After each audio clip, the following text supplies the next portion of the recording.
Hey folks, Storm Crow here, and welcome to the Crow's Nest.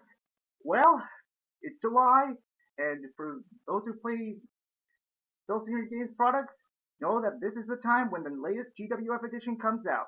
This year is Future Shock 2131, and in preparation for it, since today is July the 21st, it the edition ships out on Friday the 24th, so I figure I give a little heads up on how my Fed has been, how my GWF has been measuring up in 2130, leading up to the new year.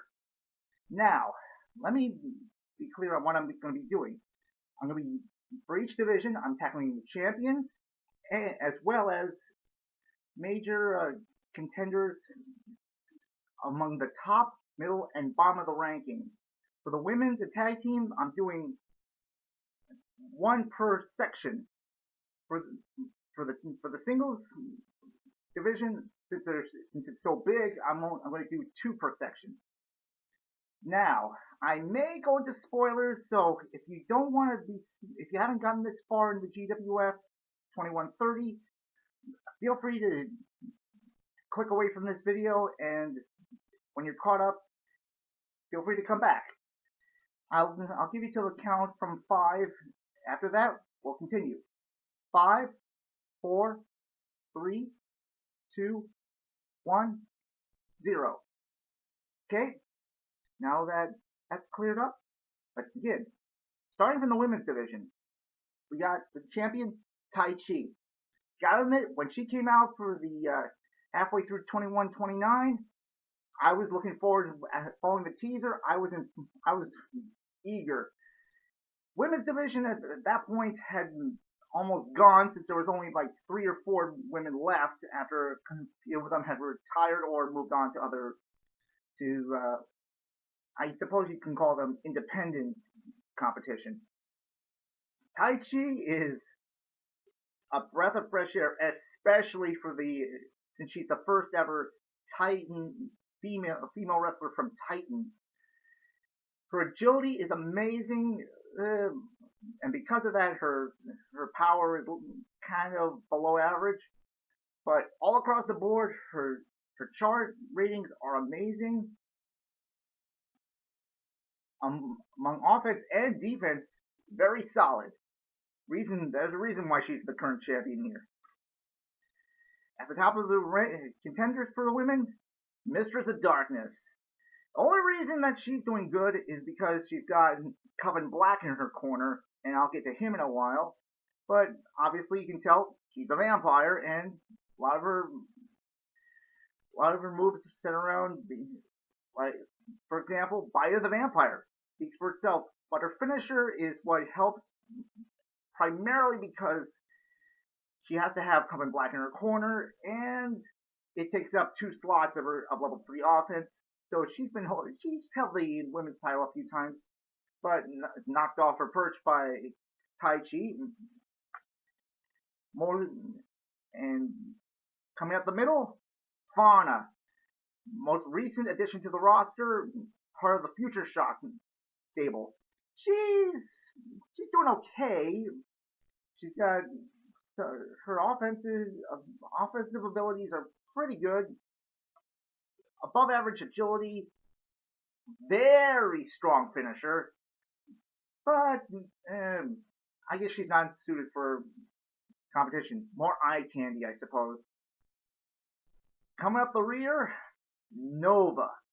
Now, she has a lot of potential, especially since she's the valet for Star Warrior 2, who is obviously an imitation of the original from the original Champions of the Galaxy edition from 2087. And she herself is a parody of Star Warrior's sister Supernova, although she herself is not related to the current Star Warrior. That made it a little weird, but as far as stat-wise, she's very average. One of her moves is dependent on Star Warrior being in her corner, and a plus 2 finisher, so she's okay, but she's getting swamped down by people like Tai Chi, Mistress, and Fauna, and to an extent, She Devil as well.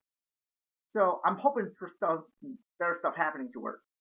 Well, considering that based on the teasers, the new women's coming up, I have my doubts. Moving on to the tag teams, we got the current champions, Rush and Turmoil of the Gladiators. Those who don't know, let's just say the Gladiators are what would happen if the Road Warriors and Demolition were aliens from the same planet. These guys are the latest. Oh my gosh. They have been my champions for almost all of 2130, and well, unfortunately, because of a teaser that came out about 2 weeks ago, I might have them drop the belts before the end of the year. And as far as stats go, they're really good. Turmoil's got great power.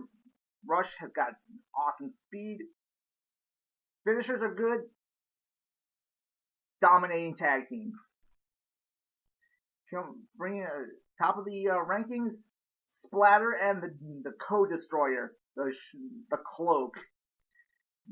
This is, I gotta admit, Splatter himself kind of played me for a sucker in 2129 because I didn't know. Well, I'm not gonna say what the big spoiler was, but let's just say I was really surprised when he starts teaming up with Co-Destroyer.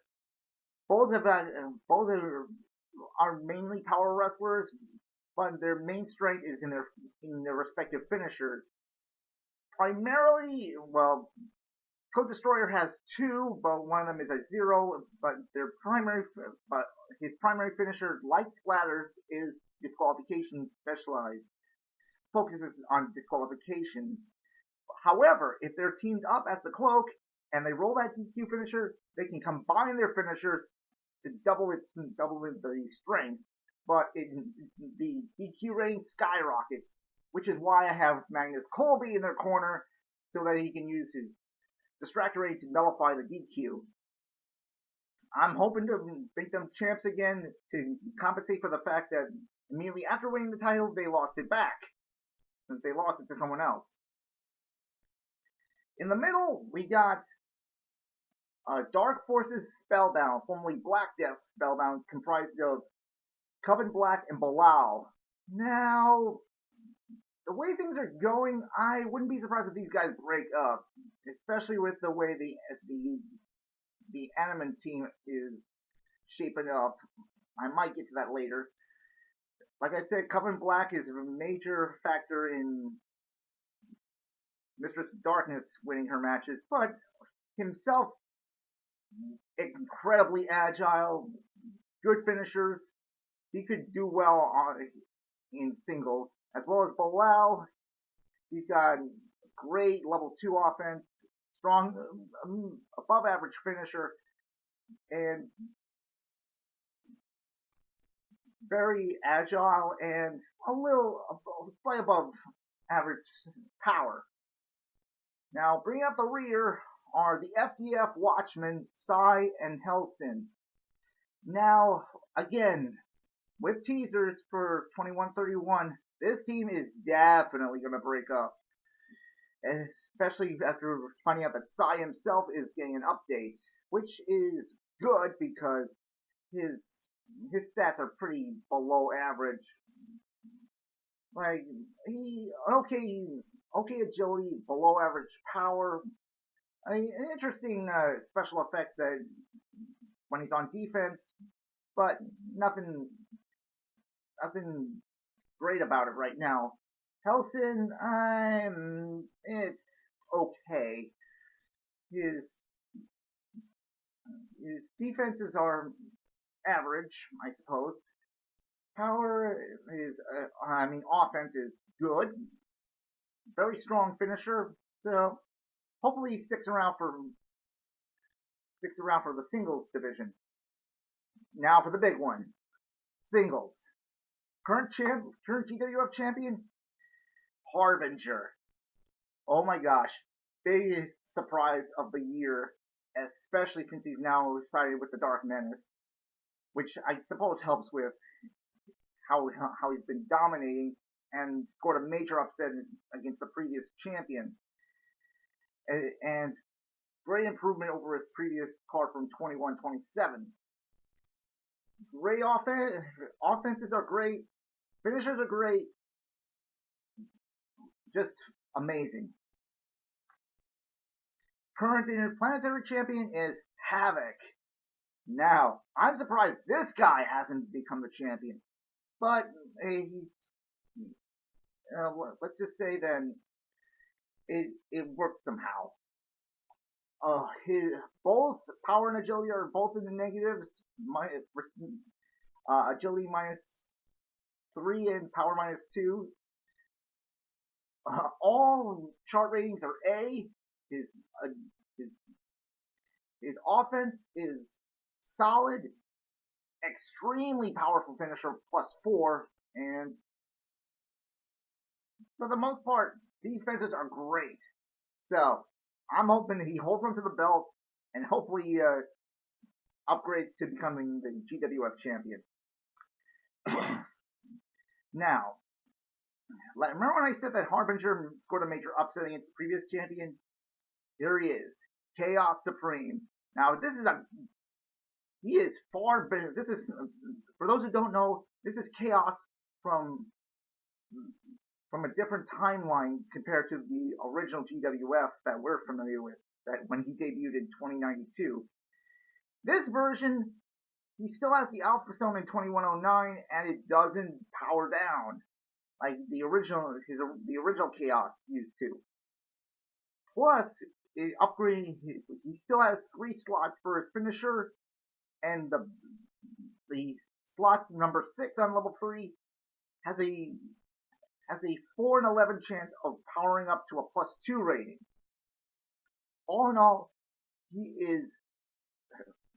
is extra powerful, and I wouldn't be surprised if he wins the title again. Moving on, Monolith. He has held the GWF title in my Fed the most number of times, and that face. Think Big Show if he can move like Brock Lesnar.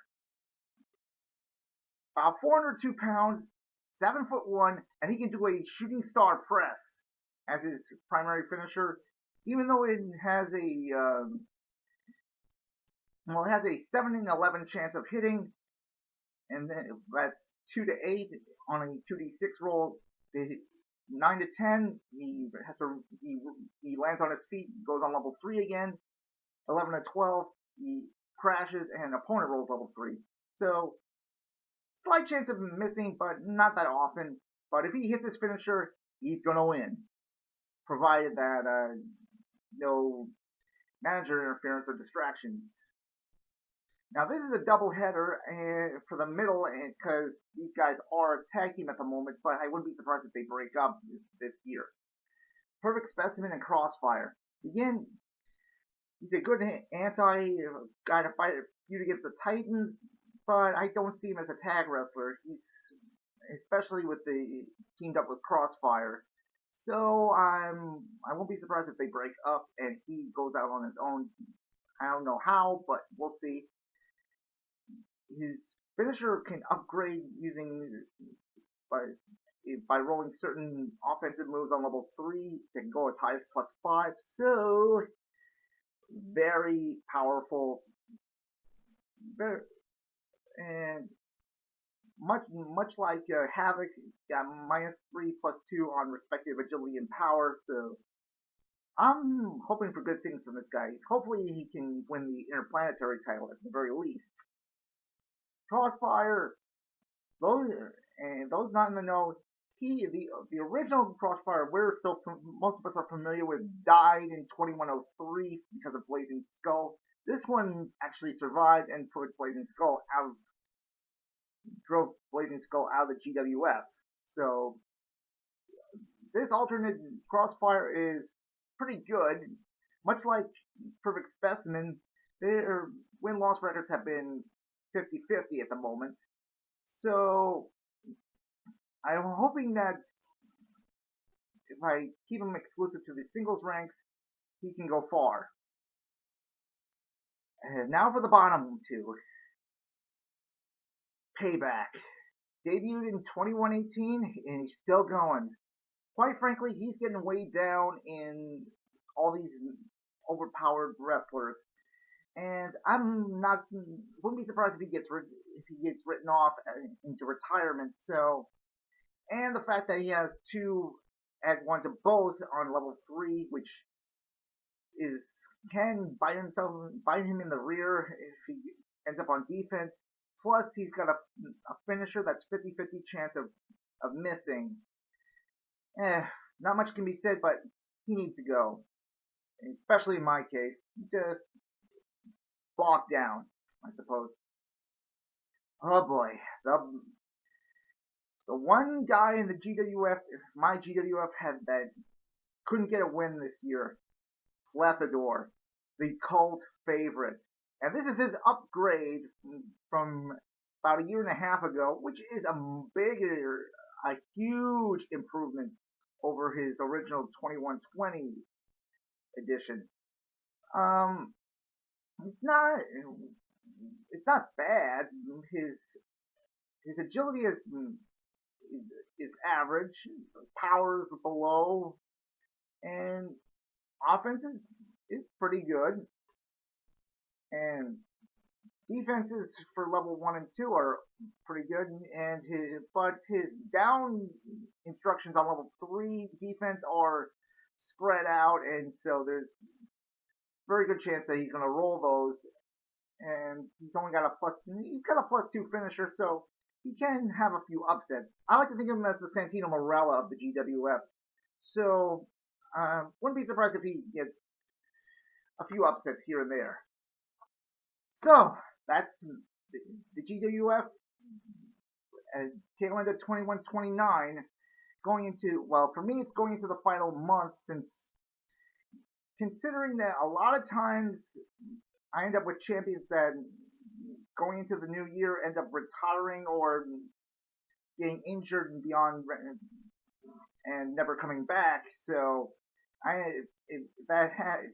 when it's happened, I've had to vacate championships. So I'm giving until after I get the new edition, then finish out the previous year, and so I have a little bit of leeway to have guys that are on the way out drop their titles, and it kind of makes sense, I suppose. So, if you excuse me, I have to order 2131, and when it arrives in the mail, I will be doing a blind review, and then within a week I'll finish up 2130, and then I'll talk about how it's starting out. Till then, I'm Stormcrow. I'll see you then.